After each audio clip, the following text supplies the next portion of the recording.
प्रधानमंत्री नरेंद्र मोदी ने देश हित में एक आह्वान किया, डोंट बाई गोल्ड, और उसके साथ साथ उन्होंने तेल की बचत करने का भी आह्वान किया। इसका व्यापक असर आजकल देखने के लिए मिल रहा है, लेकिन उनके पार्टी के विधायक और दूसरे कार्यकर्ता किस तरह से इसका उपयोग कर रहे हैं, हम जानने का प्रयास कर रहे हैं। हमारे साथ स्वयं पनवेल के बीजेपी विधायक हैं प्रशांत ठाकुर साहब। सर, प्रधानमंत्री के आह्वान को आप किस तरह से देख रहे हैं?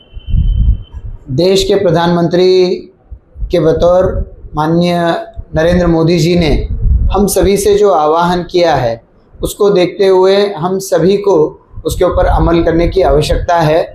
जितना हो सके उतना आवश्यक कामों के लिए ही सफ़र करना, जवाहरात सोने के ना खरीदना और उसी के साथ साथ विदेश का सफ़र ना करना, इन तीनों सूचनाओं के ऊपर अमल हम सभी को मिलकर करना होगा। महाराष्ट्र के माननीय मुख्यमंत्री देवेंद्र फडणवीस जी ने कल ही आप सभी ने देखा कि अपने सिक्योरिटी के लोग कम किए हुए हैं। अब हम लोग अपनी तरीके से इसका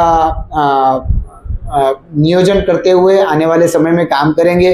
हालांकि कुछ हद तक हमने अपने परिवार में जितना हो सके इलेक्ट्रिक गाड़ी का इस्तेमाल शुरू किया है। मेरे घर पर इलेक्ट्रिक गाड़ी है, इलेक्ट्रिक स्कूटर है, उनका भी इस्तेमाल आमतौर पर होता रहता है। अब बस उसको अब हम पूरी तरीके से इस्तेमाल करें और ज़्यादा से ज़्यादा ईंधन की खपत को हम लोग रेस्ट्रिक्ट करें, इसके लिए हमको काम करना होगा। जब देश के प्रधानमंत्री जी कह रहे हैं, सरकारी कार्यक्रमों के ऊपर उसका असर हुआ है। मैं खुद महाराष्ट्र के विधिमंडल की लोक लेखा समिति पर हूँ। हम सभी ने मिलकर इसी चीज़ के ऊपर बात की और हमारा जो लोक लेखा समिति का रत्नागिरी डिस्ट्रिक्ट का दौरा था, वो हाल में उसको रद्द किया गया है। आने वाले समय में ऐसे अनेक उपायों से प्रधानमंत्री जी के आह्वान के अनुसार काम करने की हम कोशिश करें। एक प्रधानमंत्री जी ने संकेत दिया कि जिस तरह के पूरी दुनिया में हालात हैं, उससे निपटने के लिए उसका निश्चित तौर पर भारत पर असर पड़ रहा है, लेकिन इस हालात से निपटने के लिए इस तरह की समझदारी की जरूरत है और ये फैसला देश हित में है। कैसे समझाएंगे सर? आम इंसान भी बहुत भली भांति ये सारी समस्या जो बहुत बड़े स्वरूप में उजागर हो रही है, इसको देख रहा है। दुनिया भर में क्या चला है इसको भी देख रहे हैं हम सब लोग मिलकर। और ये उम्मीद तो की जा सकती थी कि अभी जो फ़िलहाल में हॉर्मुज़ का जो खाड़ी है, उसमें जो समस्या हम सबको हुई है उसके कारण से, और पूरे विश्व की अभी के हालात को देखते हुए जो ईंधन को लेकर जो चिंताएं जताई जा रही है, कुछ समय तक तो हमने देखा कि बहुत बड़ी दिक्कत हुई थी। अब ऐसी दिक्कत बार बार आए और बार बार सूचना दी जाए, ये भी तो कोई समझदारी की बात नहीं हो सकती। और इसीलिए प्रधानमंत्री जी ने जो अपील किया है, उसके अनुसार मुझे पूरा विश्वास है कि सामाजिक स्तर पर भी इसमें विचार मंथन होगा और उसके अनुसार कुछ कार्य प्रणालियाँ तय की जाएगी और उसके अनुसार हम भी काम करेंगे। कुछ विरोधी जो हैं वो कह रहे हैं कि ये जो रेट बढ़े हैं पेट्रोलियम के, इससे लोगों के ऊपर और महंगाई का बोझ पड़ रहा है।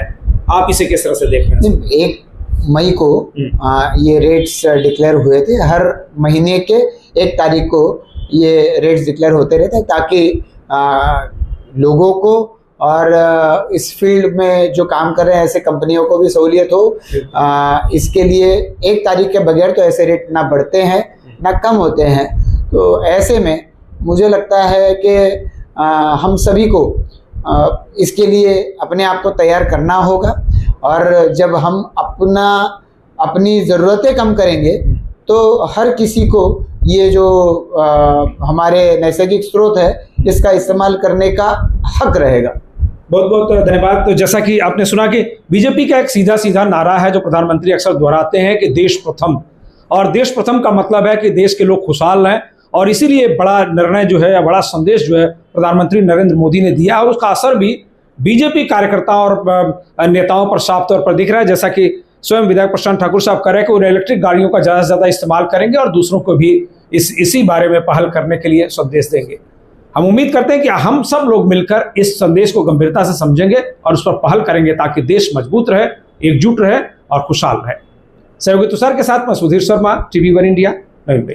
लेटेस्ट अपडेट्स और ताजा तरीन खबरों के लिए TV1 इंडिया लाइव को सब्सक्राइब कीजिए और नोटिफिकेशन पाने के लिए बेल आइकॉन को दबाना मत भूलिए।